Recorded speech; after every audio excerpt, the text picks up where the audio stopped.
So Mike Shagru is currently a neurosurgeon at Prince of Wales Hospital in Sydney, Australia. Born in the United States, he did his neurosurgical training at the University of California, San Francisco. I was one of his instructors when I was there. Mike left and went to University of Oklahoma, where I think he was doing something in the order of like 500 cases a year, which is, I don't know how that's possible, but Mike did it. And in the meantime, it took up a particular interest in this topic of connectomics and published an 18-chapter supplement to one of our neurosurgical journals on connectomics. And the introductory chapter, I had to read it twice to try and get my head around everything. So he's gone on to found a company called Omniscient. And when I saw the video presentation, the first one that Mike made on this technology, I must say it was one of two things I'd seen in the last 10 years that I thought was amazing. And this is the more amazing of the two. So we're looking forward to Mike making a presentation. We have some of our lay people from the Baptist healthcare system who we asked to join us this morning. So Mike, take it away. Thanks for having me, guys.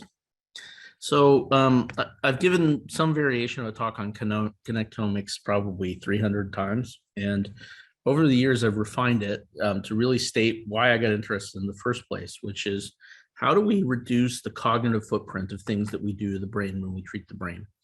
And if you think through this topic, it's a topic that I've been interested in since I was a junior resident fielding calls from patients at 2 o'clock in the morning, where the patients were concerned about things that were not life or death emergencies. But it always made me think, how could we do better?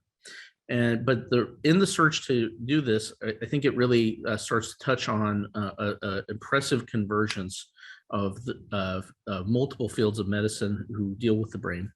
And so I kind of want to take you guys through it. And as Mike pointed out, I founded Omniscient Neurotechnology. We're not going to directly talk about the software, but we will talk about the technology about it.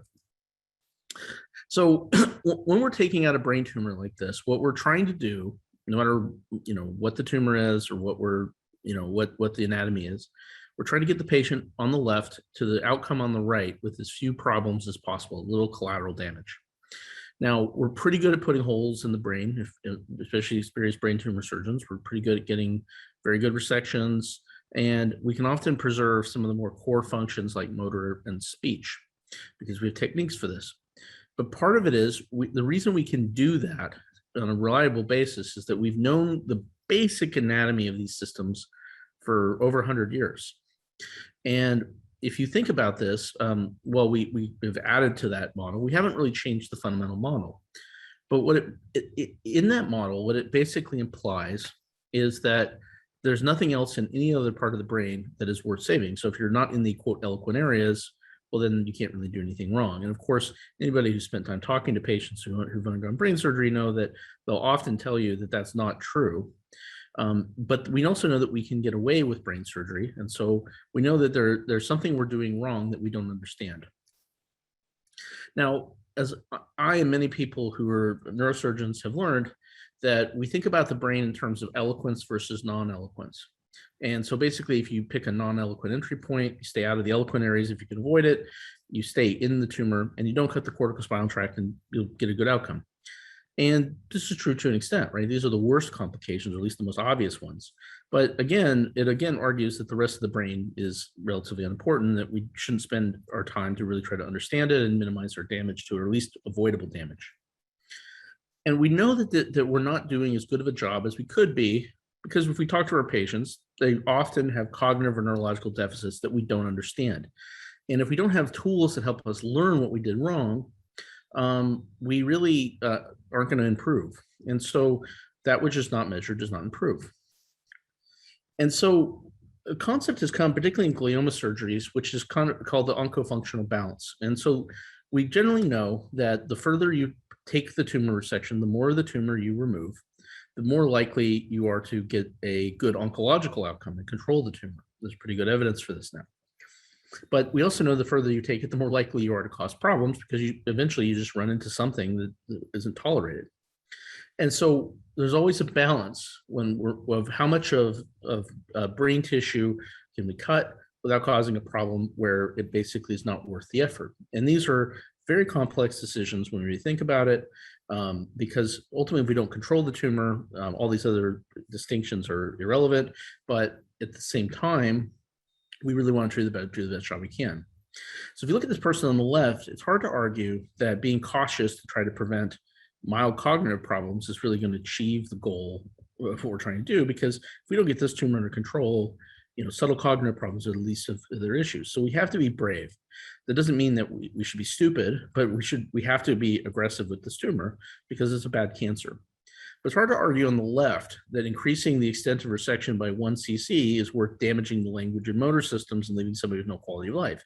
And so that's not a good trade-off either. And so one of the mistakes that I think the field has done when we start thinking about technologies like DTI or fMRI is they think about it in terms of binaries where, well, we should avoid this. And sometimes you can't avoid this. What the real answer is we need to use data to make good decisions. This is true whether we're a neurosurgeon, neurologist, psychiatrist, whatever we're talking about. And so when I started becoming interested in this, I realized that there's not a lot of really good advice out there. And in part, staying out of eloquent areas, I've pointed out the flaw with that.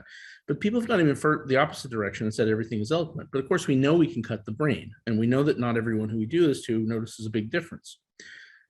There's lots of discussion about using interoperative mapping, which we use for language with good success. But the reality is this assumes that these functions are in one place in the brain, that they're not dispersed, that interoperative tests are able to measure this in people who are awake on a reliable, regular basis. And more importantly, if we don't know the anatomy we're trying to preserve, how are we going to preserve it? It's unlikely. So what I would say, the advice that I would say with all of this is use facts and data like a rational person to reduce the uncertainty about how the brain works and adjust their thinking. And again, this is true for almost anybody treating the brain. It's a complicated organ. We don't understand everything, but technology has advanced to the point where we can start to look into the black box and make sense of it.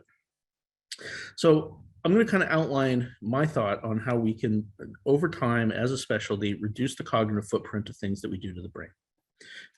The first is, whenever possible, don't cut through the middle or destroy the middle of large-scale brain networks. Note this is not always possible. Sometimes it doesn't make sense. For example, there's no reason to leave 80% of a glioblastoma growing into a system and claim that you saved it. You probably didn't. But of course, we don't know where that boundary really is because we've never been able to see the networks before. The second thing is we should consider that some of the things that we have don't map to specific anatomy. Some higher cognitive functions need much more complicated approaches that look at things at the whole brain, or need things like machine learning to think about individual brain circuits that underlie function. And this is, again, true for fields outside neurosurgery. And I think finally, think about the possibility that we have underutilized existing FDA-approved technologies to change the connectome. And I'll show some cases on how we've started to take rehab into our own hands and approach it in a proactive interventional way for patients. So for those of you who are not familiar with connectomics, it's an omics, and it's an omics of brain connections, just like genomics is an omics of genes. And while there's lots of different ways you can do connectomics, if you think at the micro scale, it's computationally staggering how difficult that field is.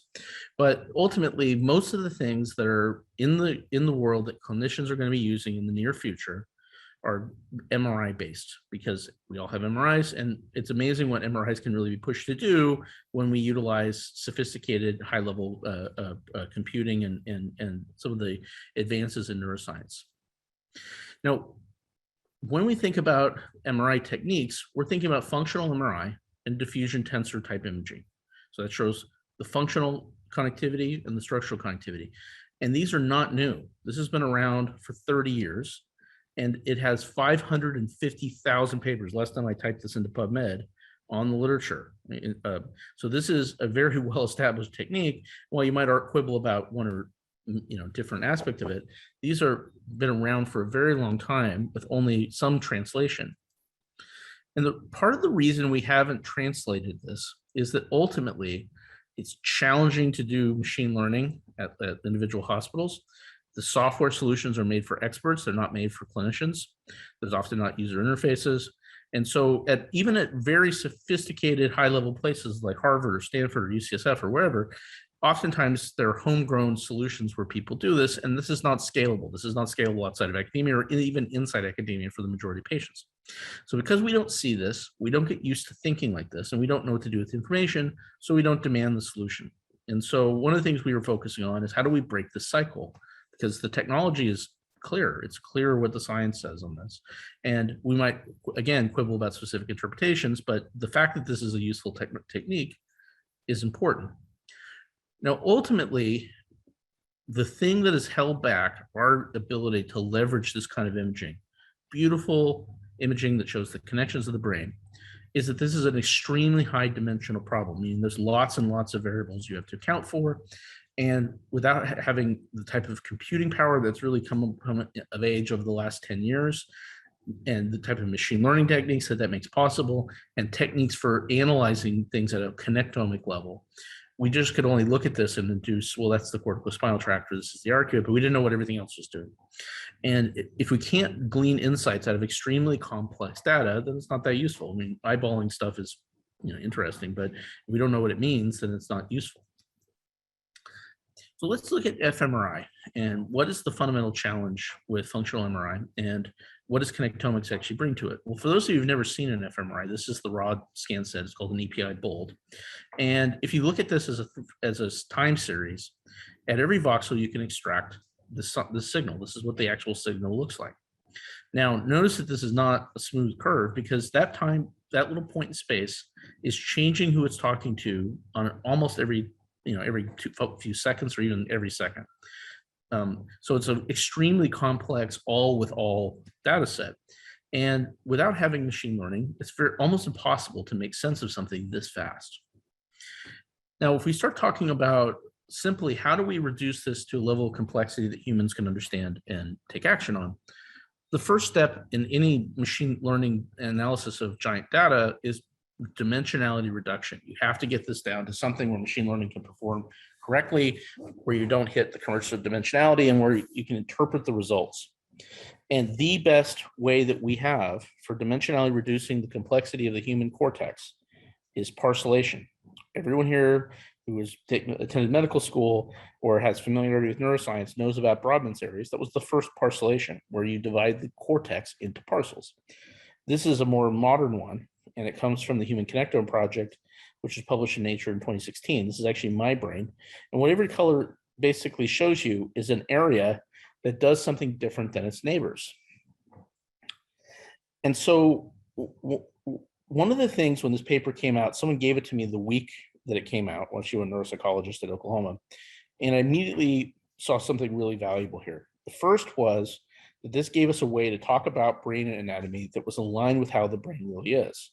So if you look here at the insula, for example, the undersurface of the opercular cortex, the parts of the frontal lobe and parietal lobe that overlie the insula, is doing something entirely different than the outer surface, the surface that faces us. There's also areas that cross sulci, there's areas that sit inside sulci, some of which are very important cognitively. And really the brain does not care what we call a gyrus and a sulcus. This is why it's not consistent. It's not the organizing principle of the brain. The gyri and sulci are generally thought to occur based on cleavage planes forced by large white matter bundles. And so this is why it's a little bit variable in everyone. And again, it really isn't the organizing principle of the brain. And if we're ever going to make progress, we need to be able to talk about a part of the brain and all be talking about the same thing. So when I saw this, I immediately got together a small army of medical students and residents, and we went to work. And what we did was just say, who are these guys? Where are they sitting in the actual brain? And who are they connected to? And so this is about 550 pages long, I think, in published print. But it's an atlas. It's basically a reference material. It wasn't all of the answers to the human brain. It's just a starting point. Now, how do we leverage something that's so large and vast? And how do we actually provide this in a way that everyone doesn't have to memorize 500 pages? Because there's probably a few things in that supplement that I don't know off the top of my head. How do we actually provide this to people, given how vast and how much information actually is contained in the human cortex? Well, one way to do it, and one thing that's necessary to map a connectome, is to atlas the brain. And what this means is you take that parcellation scheme and you assign every voxel of the cortex to a parcellation. Now, how that's generally done is you warp the atlas onto the brain. You twist it and shape it till it fits. And that is, useful to some extent if you have a normally shaped brain. It doesn't do a perfect job because the sulci are different. There are ways to improve that, but it assumes that the brain isn't shaped like this. And this is the kind of patient I was seeing. And when I tried to put these patients into the conventional brain mapping software, it just crashed the software because it broke the assumptions that the mapping technology was working on. It couldn't actually show an atlas to a brain like this. And even if it could, would it really be accurate? So I came up with an idea several years ago of how to actually do this. And luckily I met some very smart people who are in the machine learning world who solved this problem in a few weeks once so that I got their mind around the problem. And so what we were trying to do is to teach a machine to recognize who would say Broca's area based on its connections. Because if there's a tumor, the connections will move with the tumor will push them out. If there's been plasticity, we can also address that too, if things are rewired. And so this made it robust. And so what this does is it knows that this is not a voxel of Broca's area because it's connected to the wrong place. And it looks around in the area and adjusts. And in normal people, it adjusts about 3% of the voxels, which if you look at the HCP data, that's about the variability of human neocortex. So while there's variability, it is not infinite. These are not, the brain is not randomly organized.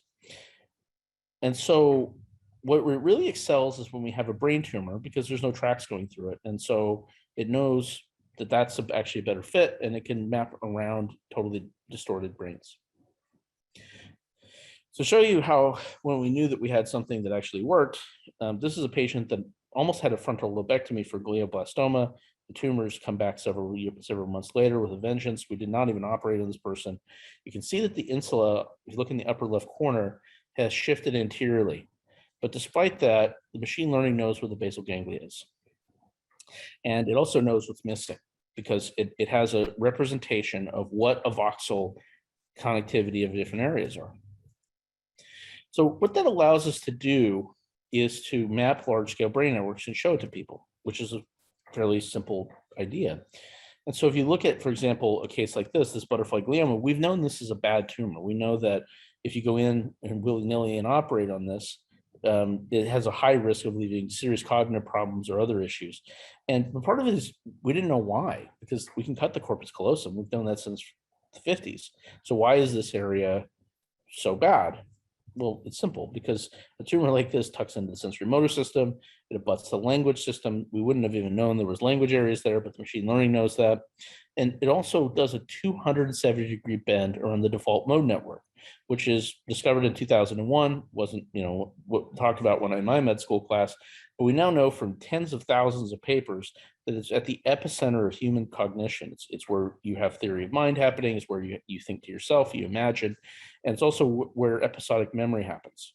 So you can imagine that if you damage this going into this tumor, which is pretty easy to do, that it's highly likely the patient is not going to be doing as well afterwards. Now, the question is, could you do something like that? Could you go in and debulk some of this? Because we know this is a very bad diagnosis. You could argue, various things, and there are papers going on both directions recently. But the answer, more importantly, is that once we understand why this is bad, many other things make sense. And now, the other thing too is when you look at a tumor like this, you have to make a tough choice. This is a bad cancer. And you can see that it threatens the default mode network. Looks pretty bad. But also other networks like the Salience network, again, which was discovered in 2008, interestingly at UCSF, is also draped around this tumor. So the question is, what can you save and what can you not save? And so we can't always, sometimes we have to make hard choices and say, we'll save the back portion of this, but not the front portion. And over time, we have to learn how to use these technologies because leaving this cancer in is not going to likely end in a good result. We may not be able to make a significant impact on this, but at least now we start to understand what the exact problem we're facing and not just walk into problems that we didn't know were there. We can also use this to make safe cuts. So if you look at this, this is the product we took to the FDA called QuickTome, and this applied to an insular glioma. We can start to think about the fact that this tumor is infiltrating normal brain as a series of cuts around networks. So instead of us going in there and sucking out a blob, we think about this in terms of what's actually happening at the microscopic level, even if we cannot see it with our naked eye. So I've talked a bit about networks, and networks refer to the fact, the observation, that there are areas of the brain that have bold signal or activity signals that are highly correlated. Doesn't mean they always fire together, but they fire together often because they're often doing a common task. And if you look at the term, how many networks are there in the human brain? The answer is anything from 7 to 160, depending on what you define as a network, where your thresholds for cutting. And so it can get quite confusing. But coming from a classic paper out of Harvard, the best way to think about it is there are 7 networks that can be subdivided. And so if you look at this, this is that map from that paper. And what you're seeing is that each color is an axis. So if you drive the brain down 7 axes and you say, who are your signal closest to? You have to be part of one of these guys. This is what you get. Now, some of these networks can fracture. So for example, if you look, those who are astute notice that Broca's area, Wernicke's area, and the SMA are part of the default mode network. That's in red. But ultimately, they're closer to other language areas than they are to the rest of the default mode network. And so if you look at the central executive network, salience, default mode network, and dorsal attention, these are the things that we used to call association cortices. We called it that because we knew something interesting was happening there, but we didn't know what was that. We didn't have an anatomy. We didn't have a way of talking about it. And so now we kind of start to get a better sense of what's happening in all these other parts of the brain that they were too complicated and too interdigitated. Now, I'll show you also that this is not random at some point. So one of the things we started doing once we had really detailed maps is we started trying to say who's part of what network. So what you can do is what's called coordinate-based meta-analysis. This means you go out into the fMRI literature, which we've done for many years now, and you collect all the data points of anybody citing a coordinate for, say, language or the default mode network or whatever. And you eventually use statistical programming to show where these areas are across studies. Where is this reproducible?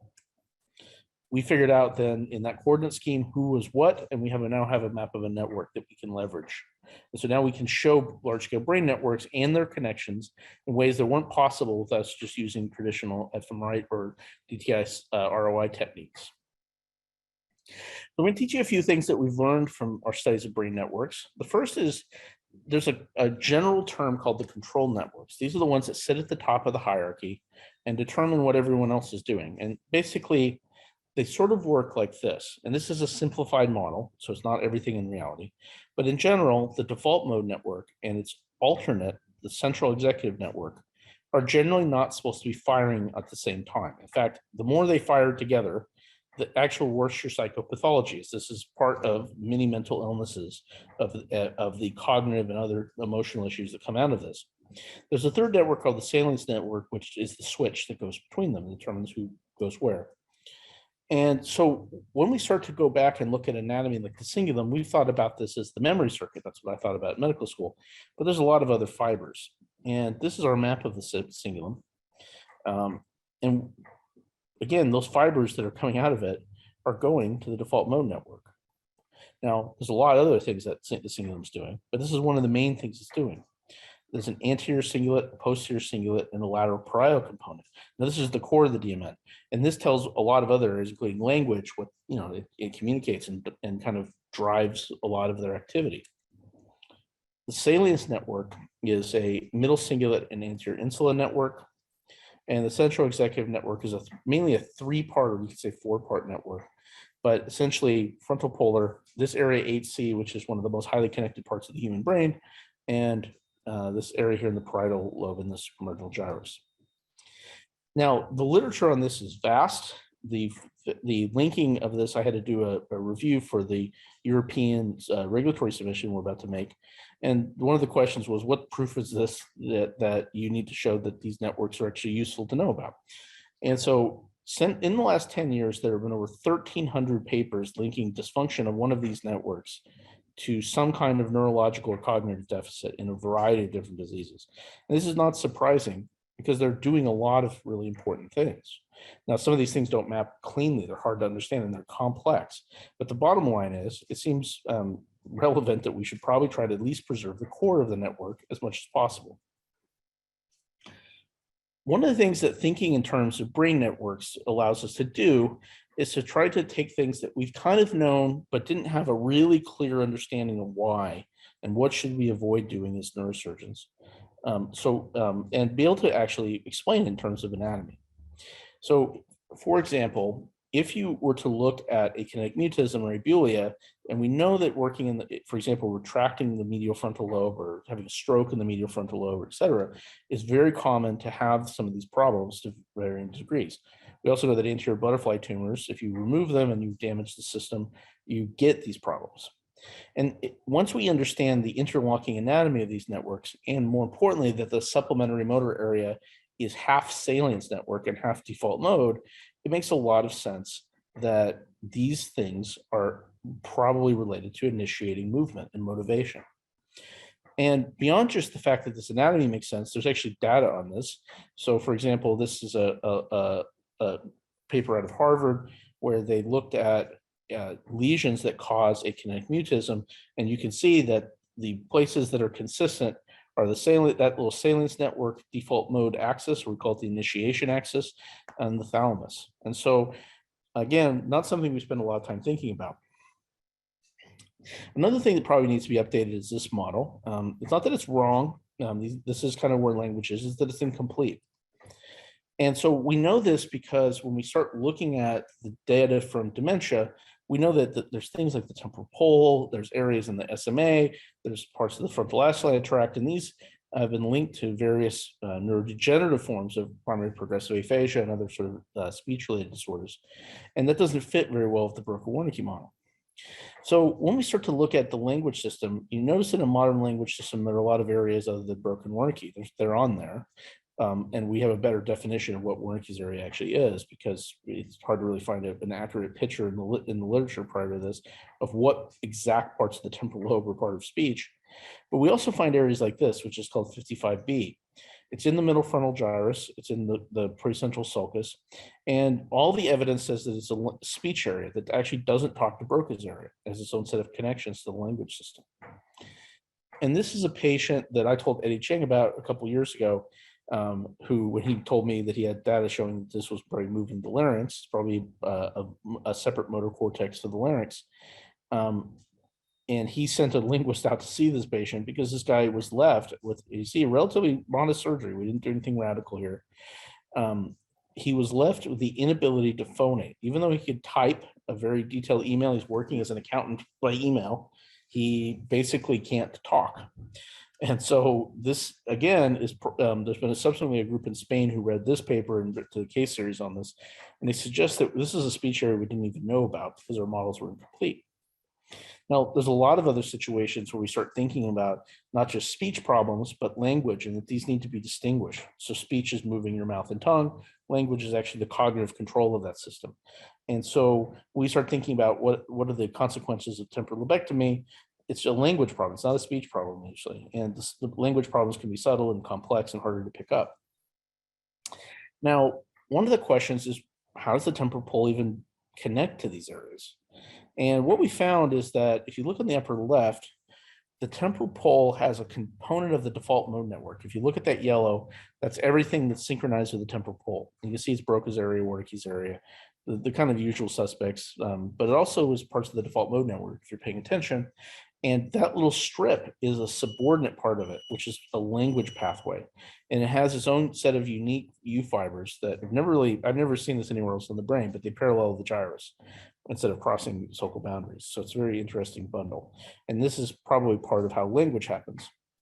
So when we look at the fact that, there are speech areas outside of Broca's area, there are language areas and also more complicated components of auditory function, this is actually probably a more accurate model of what's actually happening.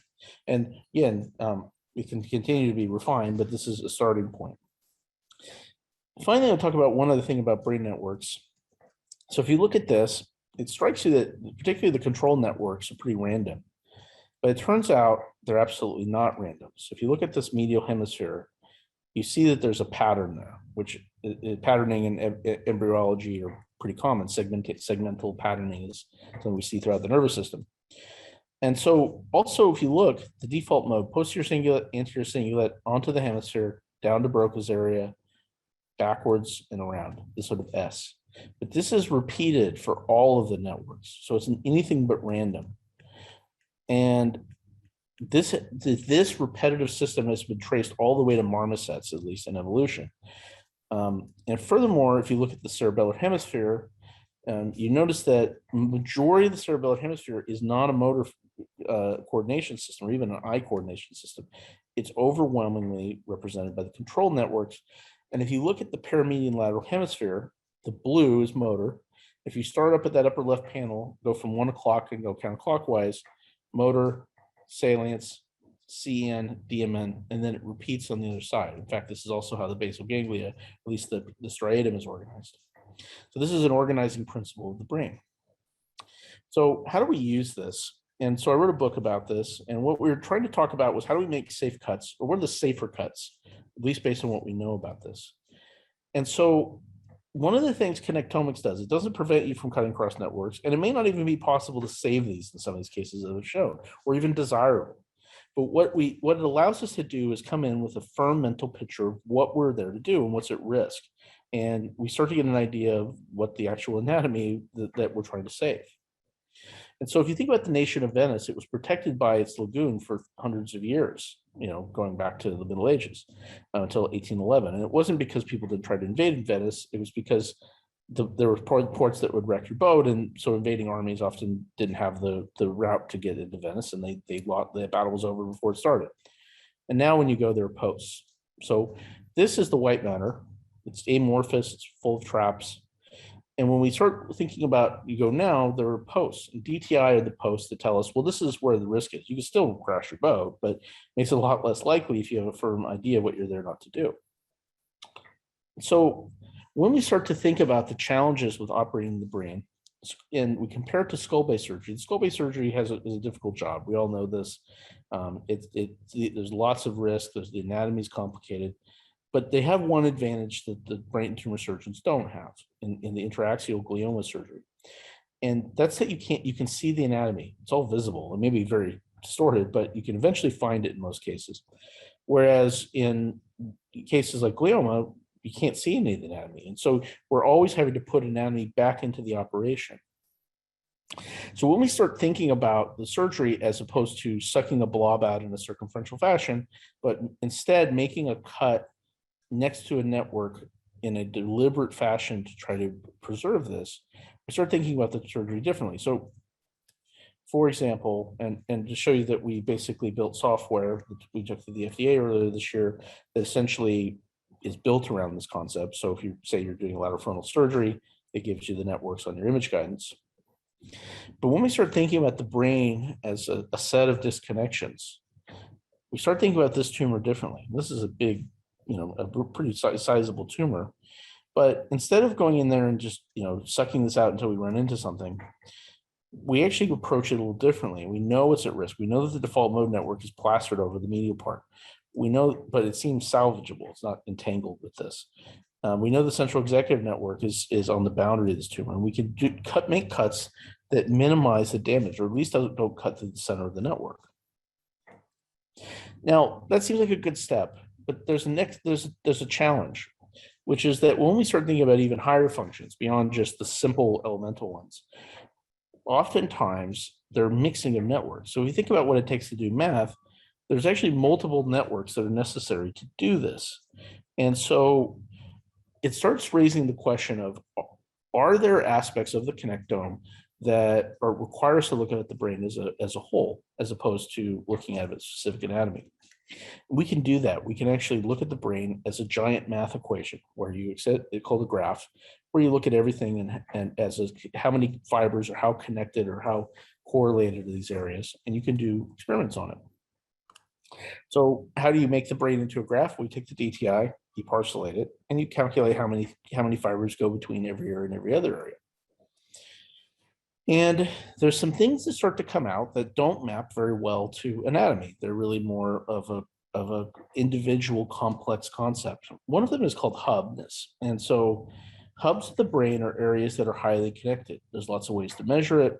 You can see that the guy on the right has a higher what's called PageRank centrality that comes from Google's original search algorithms than the guy on the left, even though they have the same degree, because it's connected to multiple very important things. And we know that hubs are important. They have different energy, they express different proteins, and they're what actually they think that a lot of what the pathology of Alzheimer's is a hubopathy, the predilection of the protein to damage hubs preferentially and the loss of hubness. Because again, we know people's brains atrophy and not all of them develop Alzheimer's, but if you're losing your hubs, you're losing some of your most important areas. And so Alzheimer's is an asymmetric atrophy. It's not a symmetric where every part of the brain gets hit the same. So to prove to everyone that hubs are important, we looked at it first and just said, well, who are the hubs of the brain? And if you look at these names, these may not be totally familiar to everyone, but if you were grading an AVM and determining whether something was eloquent, those guys get the point. And those guys probably should get the point, but they're not actually in the scheme, but they're very important cognitively. So we know that hubs are very important parts of the human brain. And more importantly, it starts to raise the question of why do we do surgeries on people that are relatively minor who have many more cognitive complaints than other patients? And so it raises the possibility, are there hubs in places we don't expect there to be hubs?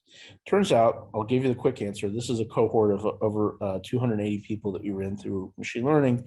And what we found is that about 7% of people have a hub in some place like the frontal pole, the medial parietal lobe, or some part that we don't think about is really normally important that's unique to them. So again, if you look at this guy here at the bottom, you look at this bar and you see that area A10P, that's an area in the frontal pole, the most frontal pole area, which we generally think is very safe.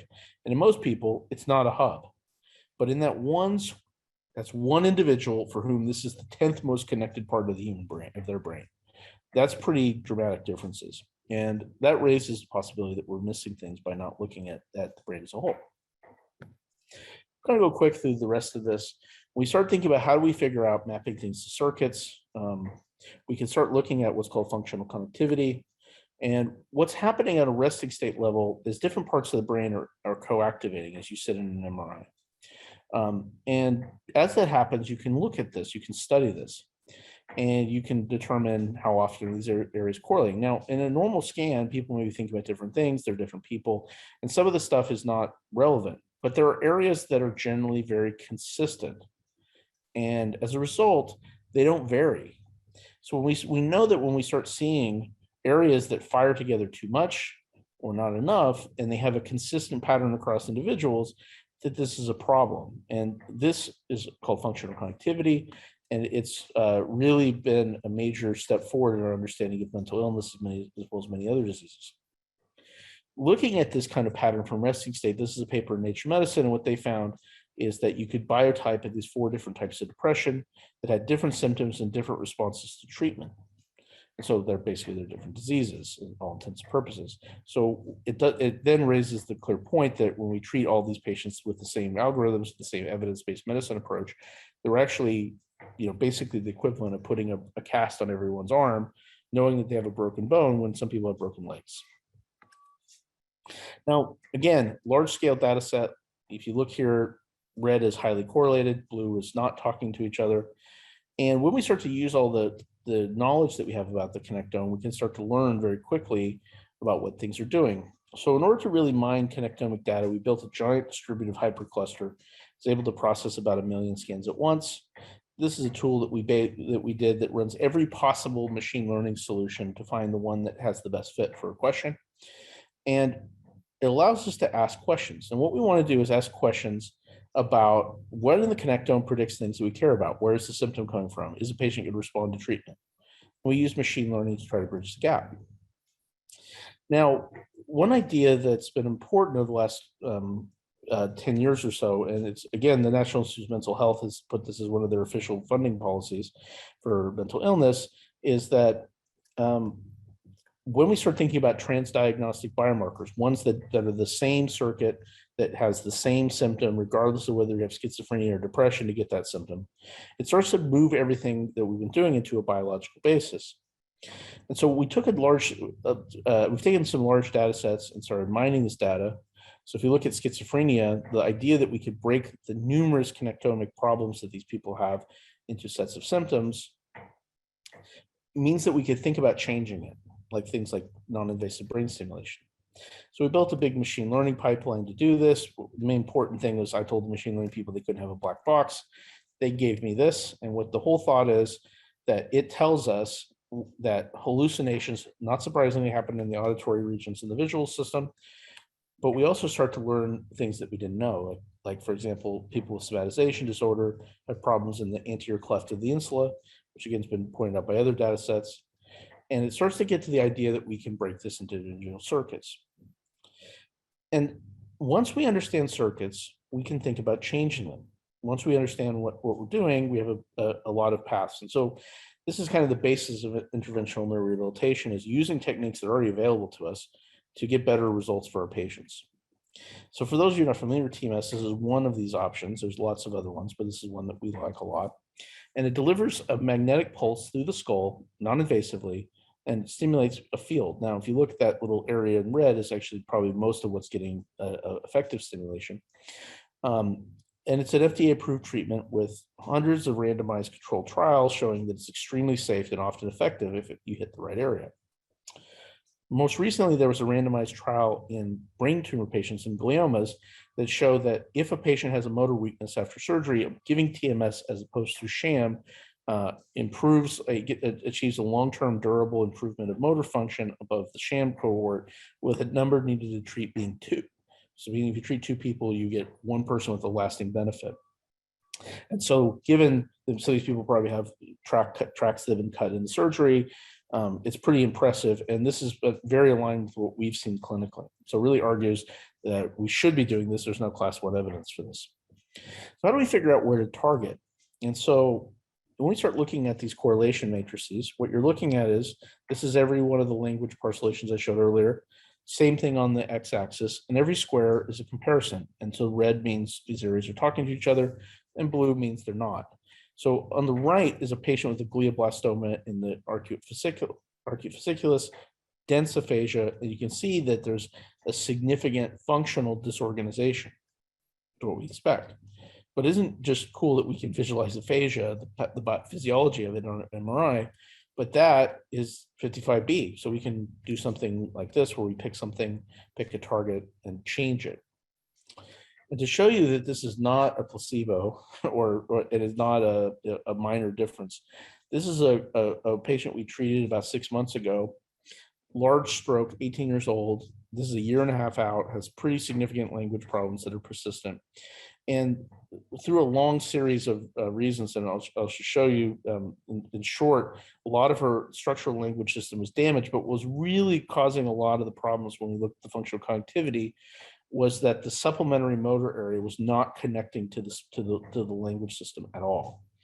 And so what we decided to do is to try to see, could we get her to grow fibers from the other side? And it would take 30 minutes to go in explaining exactly why we came to that conclusion. So we stimulated there at that arrow, not something we would have thought to do without connectomics. And you can see that 4 months later, there are new fibers growing onto the other side. And this aligned with a significant speech improvement to the point where she could attend college now. So she's enrolled in school. And so this again shows that this is a pretty potent technique and the risk of it is very minor. It's much more minor than a lot of the surgeries we're doing. So this argues that we can actually take this, develop personalized treatments aimed at the patient's symptoms, and do something about the kind of patients we treat, which can, in many cases, even if it doesn't have a complete recovery, substantially improve their quality of life. So when we start having tools that tell us, for example, what's not normal in a patient, what's normal, we can start to look at the functional and structural connectome and make good decisions about what to do and take action. So anyway, thanks everyone. Okay, Mike, that was pretty powerful. And I was predicting by text messaging to to John Candela, who you might remember from, I don't know if John was there when you were at UCSF, but John's consulting for us now to help out with intraoperative navigation and your connectomics system. But I was saying to him, here comes TMS. And I think that's one of the most powerful things about your analysis of the connectome pathways and the influence that the TMS can have on neurorehabilitation. And do you want to talk about the different types of depression and whether or not there's and how TMS works for that? I'll pull up and I'll show you a figure on it. So yeah, the answer to it is that we don't know the right target for all of them. We know one of them is the standard target. So, but what we found treating depression patients is that you really have to spend some time figuring out where their symptoms are. So I'm going to show you, and this is something that we literally just finished this paper, so it hasn't been published yet, but we worked with a group that had a lot of depression data. And what we were doing was we were trying to predict whether TMS would respond for a type of depression if they were treated at the standard FDA approved, evidence-based target, Right. which we know that some people do, some people don't.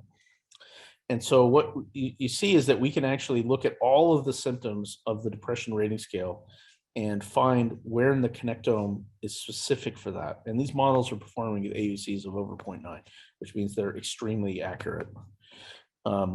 And so what you see here in this diagram here is there's lots of different areas that contribute to it. But there's some areas that, for example, seem high yield. So, for example, we're not surprised that the basal ganglia and thalamus play a role in depression. We're not surprised that we see the amygdala.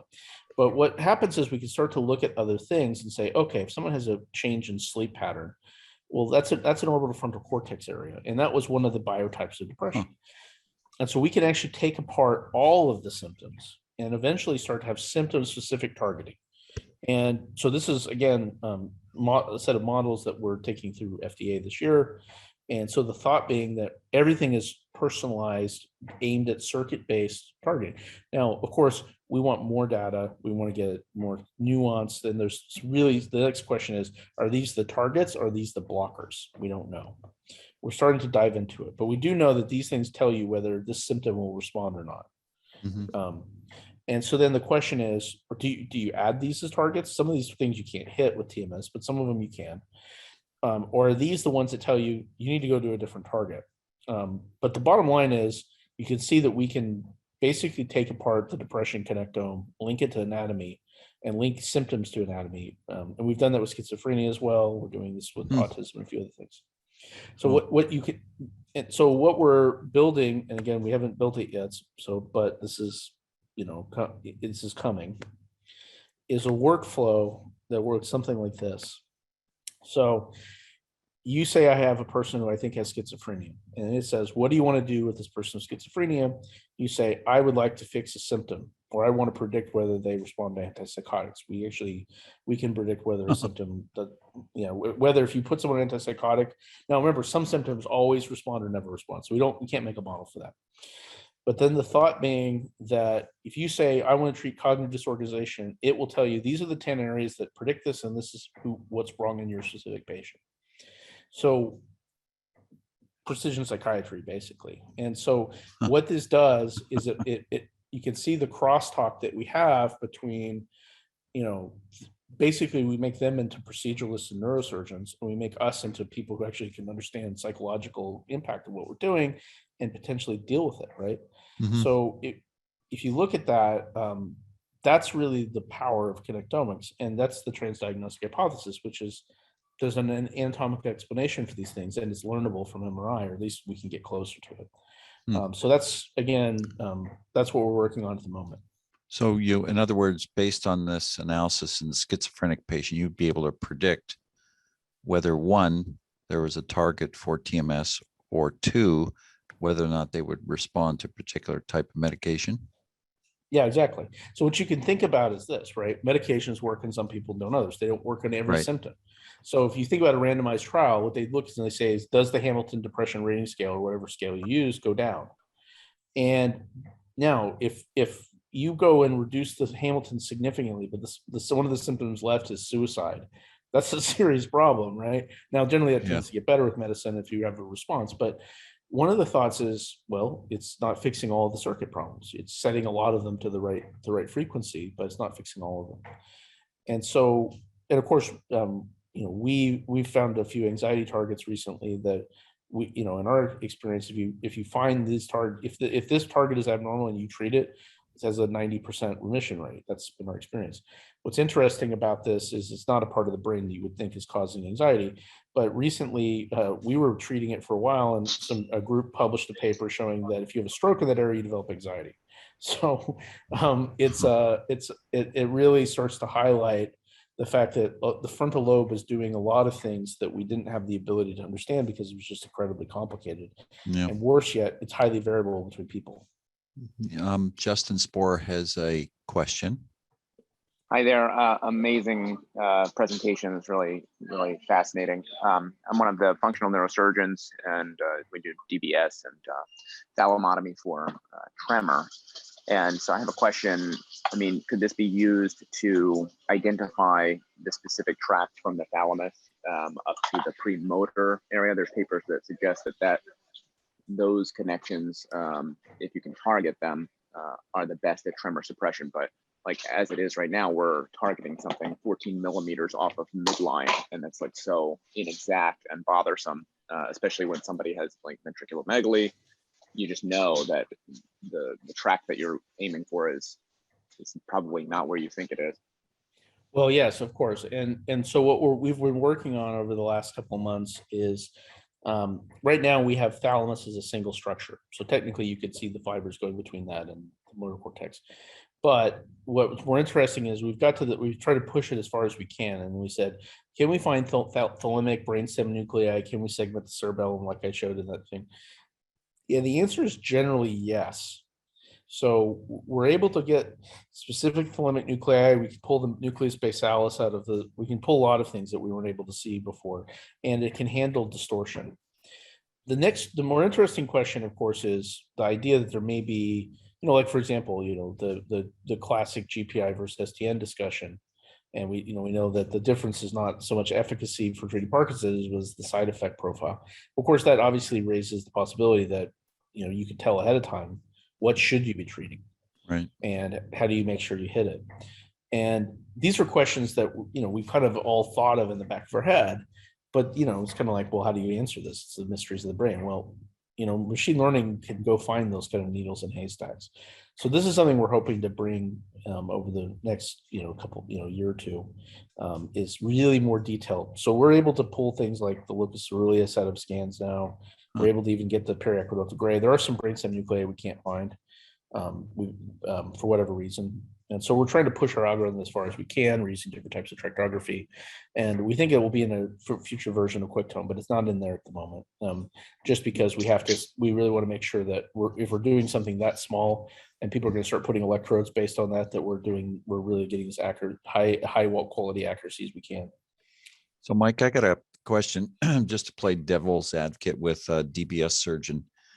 Do you think that your connectomics analysis would allow you to predict that either neocortical or cerebellar stimulation would have greater effects on, let's say, rigidity than a basal ganglia electrode? Well, that's theoretically the way to think about it is this. If you can find data where you can say, here's how the patients did and here's the scan. If there's a clinically relevant question, we can build a machine learning model. And if it's possible to predict it from an MRI, we'll know, because we'll maximize the AUC. So theoretically, it's possible to ask that question. You just need the data, right? Right. So for example, it is possible to tell who has right-sided speech. It's just there's so few people who've gone through a WADA with right-sided speech and had an fMRI in the world that we haven't been able to find a data set, right? Yeah. But it is possible to do that. It's all about operationalization. And so, we've done a few things where we've dropped a scanner in India, we've dropped a scanner in China and Shanghai. We have a project we're working with UCLA on back pain. And there's a lot of questions you could ask, which is, you can imagine what the back pain question is, which is what's wrong with the people who don't need an operation? There's something, right? And obviously, if you start thinking about the fact that if you're really being selective with your patients, you're sending a lot of people out the door without any treatment.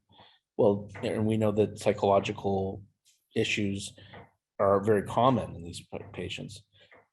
Well, of course, if you look at the Salience network does both things, it does pain. And so it's really quite likely that there is a connectomic pattern, but it's possible to find it. We're going to find it.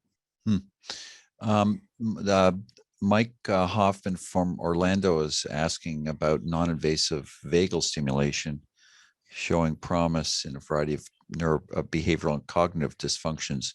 I wonder if you have any information about how vagal stimulation might affect the connectome. Well, inevitably it does, right? It's going to do something because but the question is what, and can we predict who's going to be responsive to it? And there's a lot of ways to think about it. So let's say you sit there and you say, okay, what's going on and what should I do to modulate the connectome? Okay, and think, can you answer this kind of question with connectomics? And the answer is, the evidence is that there are pretty good techniques for doing what's called energy landscaping. And so what that means is the brain goes through all these different brain states as you're sitting in a scanner. And if you look at the energy landscape, some states are really unfavorable. They're just hard for the brain to have these areas firing at the same time. Now, if your energy landscape is changed by disease like depression or something else, then some states just don't happen because they're too difficult for the brain to get into that state. So if you were to say, okay, what is my patient's energy landscape? What configurations are possible? What's not possible? And what do I want to do? What do I want to change? Then you could start simulating what all these things do if you knew what came up to it. And so this is something we've been working on with a group in Singapore who are doing some really interesting stuff with us on this. And the thought is, can we make a tool that says, this is what your brain isn't getting in this state. You need to be in this state. And where do you put the stimulation to change that? Mm-hmm. And so if you're able to know, what these things do specifically, what's the change? It may be very subtle, maybe dramatic. And what do they do to the energy landscape? Do they make things favorable or not favorable by changing the default mode of the brain? Then we start having tools that really start to become powerful. And so this is not science fiction. We haven't worked out all the details, but it's something that is out there. It's been published. It's discussed at meetings. And of course, now we start to think about, the number of things you could do with that expand pretty significantly. All right, so we're up. We're at 8:59, so I'm going to conclude. Mike, thanks. All the comments in chat are, about how powerful this presentation was. There's some people that weren't able to sign in. I'm going to make sure that they see the recording. And it just occurred to me while you were talking, we're having a presentation later this year by one of our neuropsychologists on death row inmate serial murderers. I was wondering what their default mode network must look like. Oh yeah. Well, it's of course, right? There's something. Yeah. What's interesting about it is it's not going to be their whole brain that's abnormal. It's going to be something, right? Yeah. Because obviously they wouldn't look normal otherwise. Yeah. I think, here's another interesting one. Actually, the person who told me this was Dan Kelly. But apparently the whole psychedelic thing, you think like, what do psychedelics do to the brain? And what they do is they think the thought is that they reset the default mode network to a better configuration. Huh. So if you think about default mode being, critical for depression, it makes sense that it would actually be ketamine and all these other psychedelics would be helpful. So then, of course, the question is, we say, okay, what we're really trying to do is it's not chemicals versus electricity.